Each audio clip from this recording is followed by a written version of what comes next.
Bonjour! Welcome to another episode of Cuisine Michelle.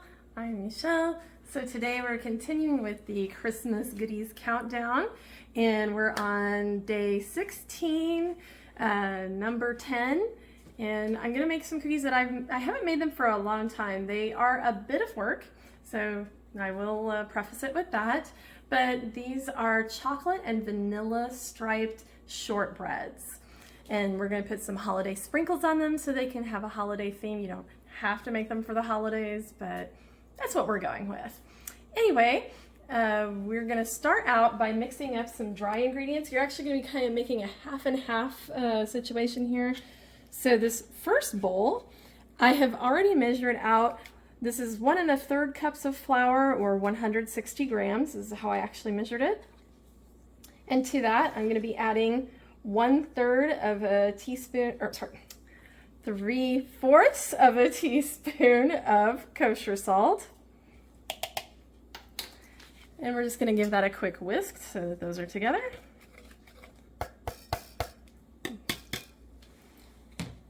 Then in the second bowl, this has 1 cup of all-purpose flour, and that's 120 grams. Again, you're going to do 3/4 of a teaspoon of kosher salt, but this one's different because it has 1/3 cup of cocoa powder. That's the Dutch process cocoa powder. And again, we'll whisk those together.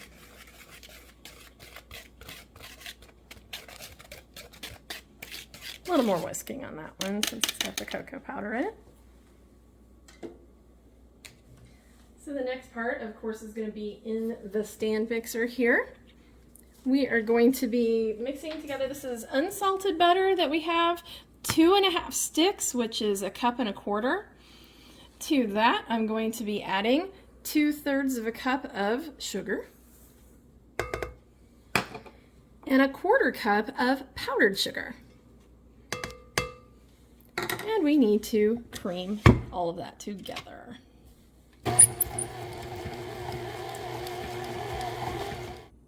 Now that we've got this nice and light and fluffy, to this we are going to be adding 1 large egg yolk and 1 teaspoon of vanilla extract.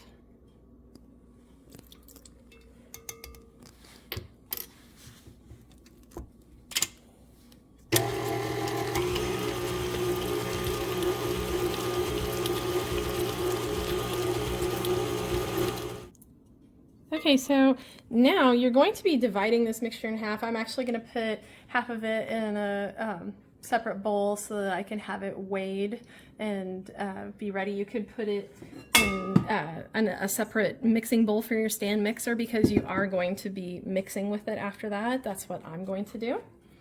So I'll tell you how much it weighs in just a second after I weigh it. All right, so I weighed it and it comes out to about 220 grams per half, so it's 440 grams total. And so I've got 220 grams of it here in the bowl. And that reserved mixture that I made earlier, the non-cocoa one, we're going to add that into the bowl and mix that up.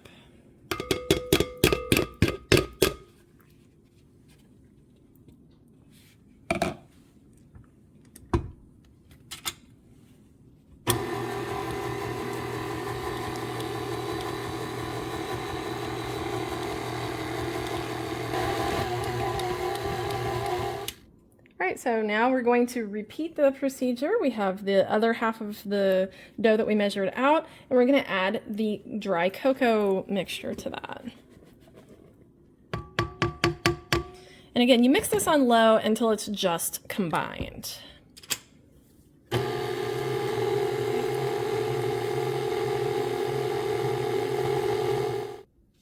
Okay, so now what we're going to do is each one of these portions of dough, we're going to be dividing this up into fourths. So again, I'm going to weigh it.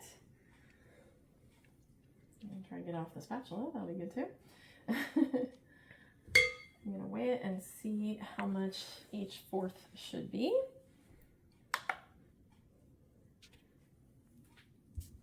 So I'm getting a weight of 381.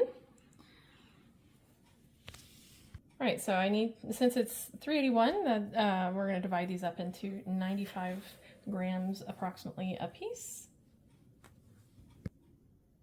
All right, once you have your dough separated, and you're going to pat each one of these into a rectangle that will then measure 6 inches by 2 inches.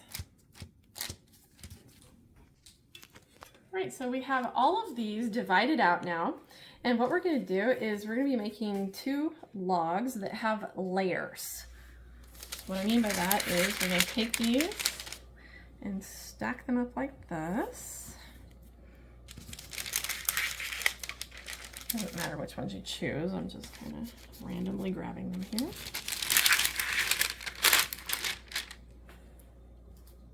So I'm going to make a little log sandwich, if you will, here. And then I'm going to kind of roll this up together. I'm going to use my little scrapey tool to help that. Sometimes it kind of gets a little stuck there. Anyway, we want to roll this together. There we go. Now it's kind of doing what it's supposed to do. And it'll go together pretty easily. You don't have to do a whole lot of rolling here, but it should come out to be about, you want a log that is 8 inches long and has a 1.5 inch diameter. Once you have the 2 logs formed, you're going to wrap them up in plastic wrap, and then you're going to put them in the fridge to chill for 2 hours. Okay, so we have now waited for a little over 2 hours, probably 2 hours and 15 minutes or so. Yeah, unwrap these. You can see they're definitely hard from being in the fridge. Okay, and then you're going to want to just beat an egg like this, because we're going to use it as a coating essentially to help us roll this. So you only need to coat the outside, not the end parts with this. This is going to be like your glue to help the sanding sugars, because we are going to be using sanding sugars. Meanwhile, let's make sure we have an oven heated to 350 degrees Fahrenheit. And you'll want to line your baking sheets with parchment.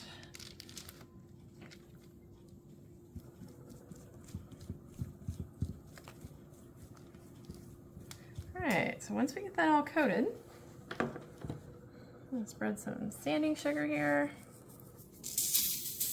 Pick whatever color you want. I'm going with red on one of these logs and green on the other. And then when you roll it in, you're going to want to press that sugar into the log as you go. So you want it to get not only adhered, but like pressed into it. And if your logs are really, really stiff, it might be a little tricky to kind of get that to adhere. You may have to try more than once, and I need some more sugar as well.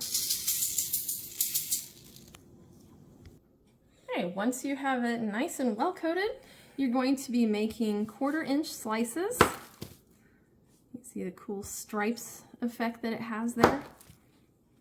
So see what it looks like there. It's really cool, I think. And then you're going to place them on the cookie sheet like so. I'm going to repeat this process with the other color. I'm going to do the other roll with green sugar, and then we're going to be transferring these to the oven. You'll need a rack in the top part of your oven, and in the bottom part, like not super far apart. I usually put like one in the top third, one in the like middle to bottom third. And then you can put them in there both. It's going to take 2 cookie trays, so you're going to put both of them in at the same time.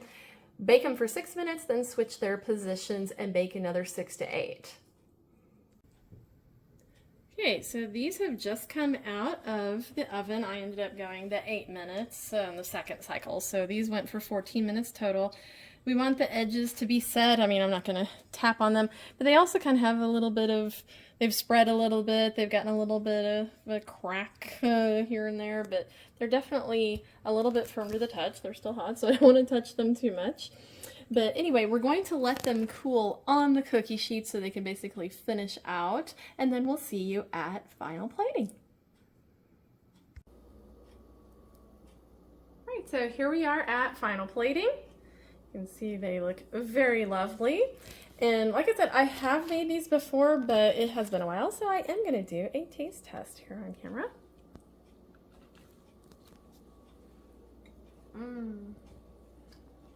They're so good. I remember how much I liked these before. Excuse me. Okay, so yeah, they're awesome, just as I thought. They're still a little bit soft, not very, but they're tender. Tender is the right word for it. They are very tender right now, of course, because they did just finish resting on the cookie sheets. Anyway, thank you for joining me for another episode of Cuisine de Michel. Please be sure to like, share, subscribe, and leave a comment, and we will see you next time. Au revoir!